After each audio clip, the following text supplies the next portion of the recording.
realm that you live in and this realm that we live in as a vibrational realm rather than a physical manifested realm. It helps you to understand this more clearly. And there's plenty in your physical world that you accept as being vibrational. You can't set your radio dial on 6:30 a.m. and hear what's being broadcast on 98.7 FM. The frequencies have to line up. And the frequency of your vortex is a very high, pure, non-resistant frequency. And if your frequency is set on trouble, then even though the vortex is calling you, eternally, always will, as long as that resistance is active within you, you can't go. Now, when you croak, you'll withdraw your attention from this time-space reality, and your resistance won't be active anymore, and the vortex will take you in, and you will experience all of that explosive expansion that you've been accumulating over all of this time. We just don't think you should have to croak to go to the vortex. We think that you should be able to use your ability to focus in a way that causes you to allow yourself to be more of that which you are. Because nothing is more delicious than to be focused in your physical body and to be tuned in, tapped in, turned on to the frequency of who you really are and having the fullness of all of that blowing through you. So that when you're talking with your grandchildren, you're who you really are. You're loving them unconditionally and seeing their value and talent, you see. When you are tuned in to the frequency of who you are, then anyone that you visit with, you see them in the wholeness of who they are.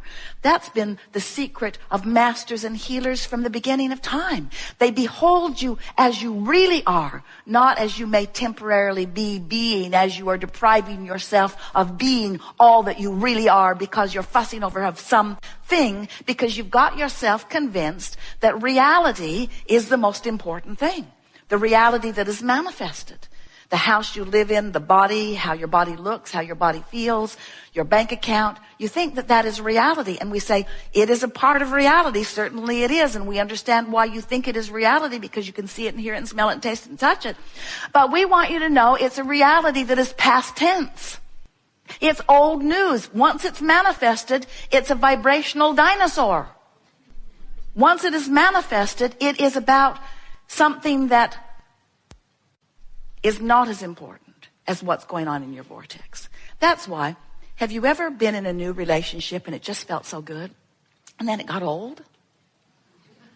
Have you ever been on your way to a new work environment and you felt so exhilarated and excited in the beginning and then it stopped giving you that feeling?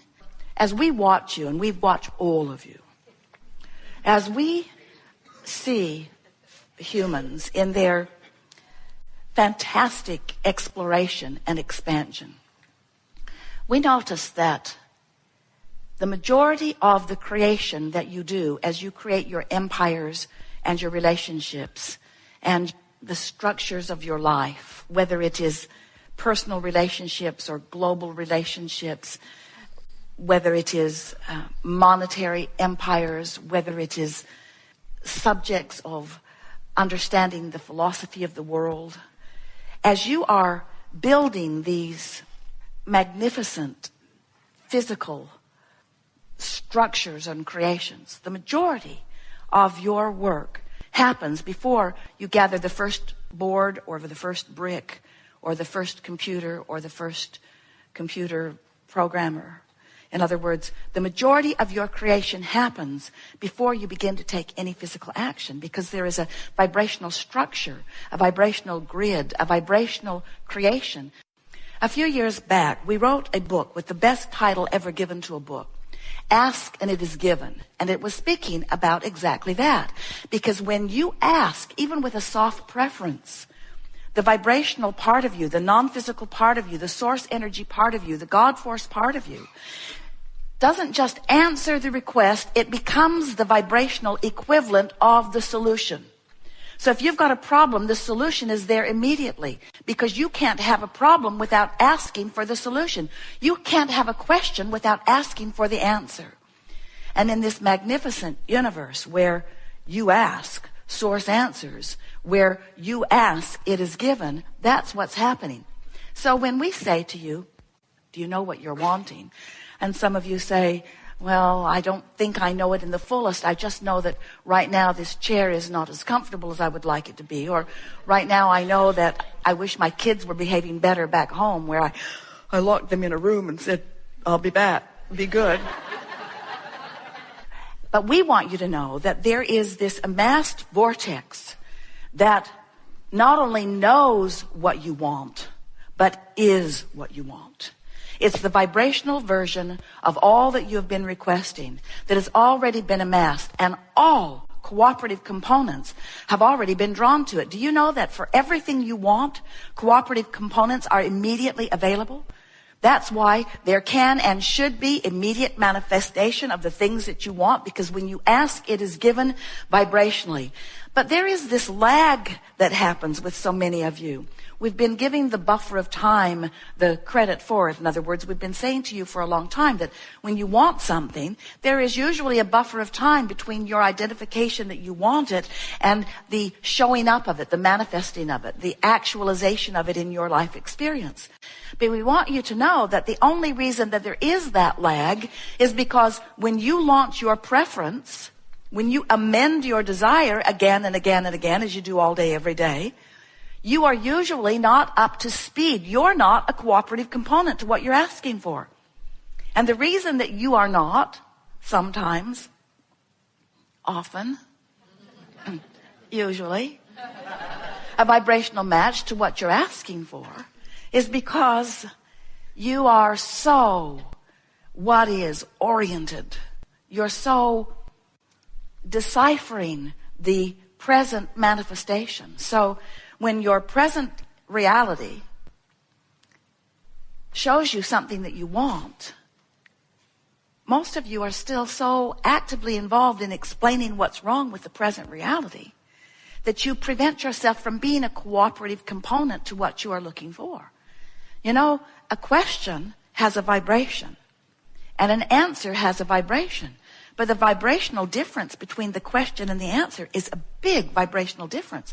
A problem has a vibration. A solution has a vibration. But there's a vibrational variance between the problem and the solution that keeps you from being a cooperative component to the solution. So it's a really interesting thing to see that when you ask for something, immediately the source within you, we call that your inner being, the whole of you, becomes an immediate vibrational match to what you're asking for, and law of attraction gathers the cooperative components to it, so there is an immediate attraction of everything that you are asking for. But if you're still beating the drum of what is, I don't have enough money, I don't know what I'm going to do, I've never had enough money, I don't know hardly anybody who has enough money. As you beat the drum of what is, you hold yourself vibrationally apart from what you are really wanting. Now, the best news in all of that is every time you do that, you can feel your vibrational discord. We enjoy knowing the physicalness of that which is you.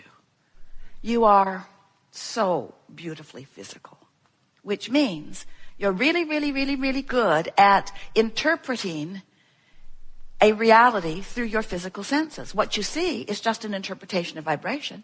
What you hear is an interpretation of vibration. What you smell and taste and touch, just vibrational interpretations. But you bless you, you make that reality, because I can see it and hear it and smell it and taste it and touch it. So that's real. And what's in the vortex, Abraham, dear friend, that vortex that you keep pointing at and telling us we should get in it, I have to tell you, we hear you say, I can't actually see or hear or smell or taste or touch anything over there. So I'm not so sure that that's a reality worth giving my attention to. And we say, that's what trips you up. Your reality that is so, you just like it so much.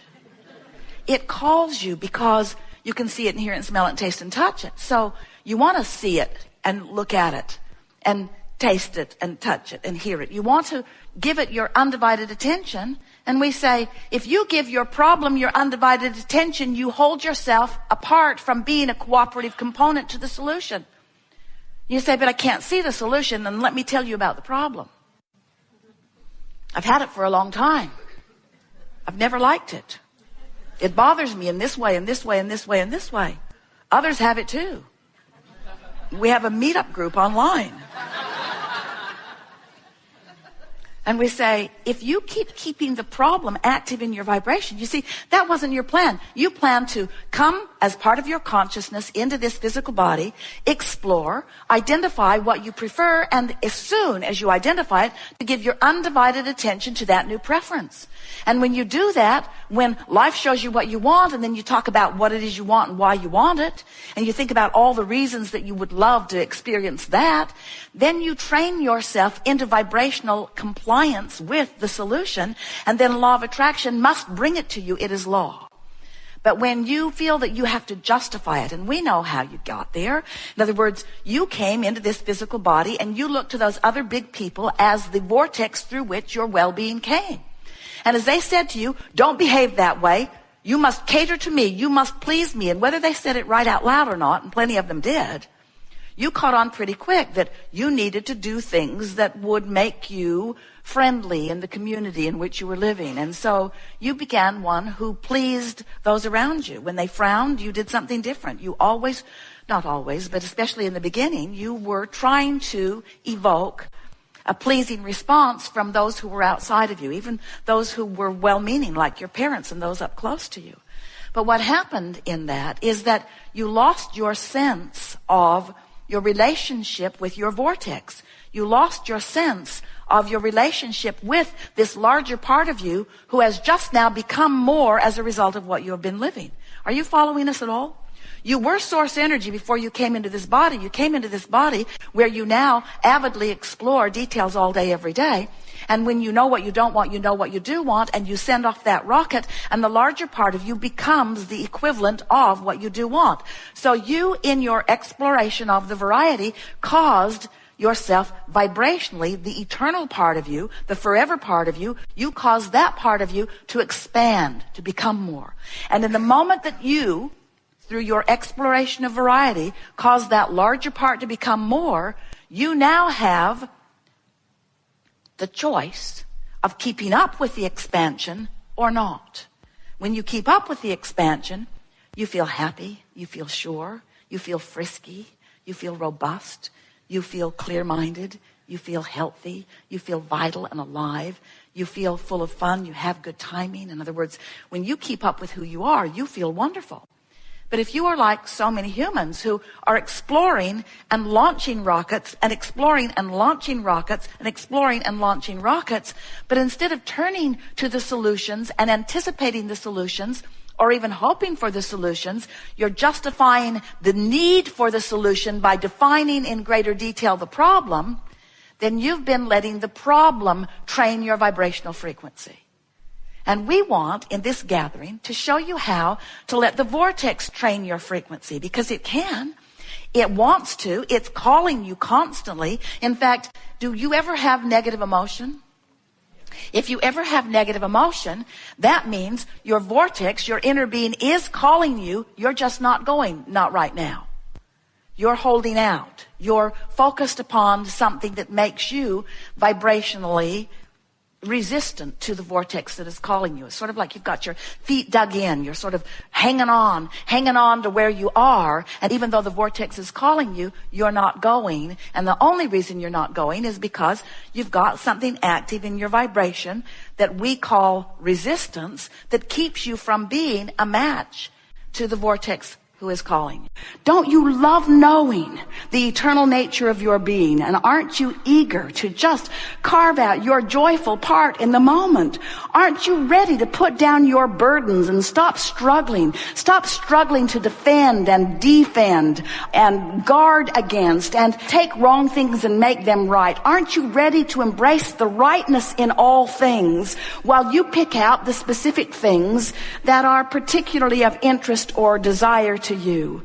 Don't you love knowing that you don't have to fix this planet, that you don't have to fix one other thing, that not one person needs to do one thing different? Don't you love knowing that you have perfect government and so does everyone else? Don't you love knowing that you have perfect gender, and so does everyone else. Don't you